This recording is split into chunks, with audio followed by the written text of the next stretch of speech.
সুন্দর হয়েছে, আমরা করিনি। এদিকে আমরা বাসায় নিয়ে যায় খাইতে পারবো। বাসায় পারবেন যেমনি একটাই করে আমরা যদি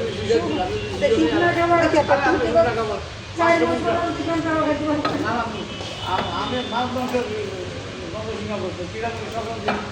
হিন্দু খাওয়ার, আমি যে যেমন আমি হিন্দু, আমার মা করতে সময় না, আমার বউটা পালন করে না। সংক্রান্তি কি খায় জানেন? শুধু চার চলতে হবে না, আশ্চর্য কিছু নাই, আমি নিজেও হিন্দু। বইয়ের লাভ খায়, বইয়ের লাভ।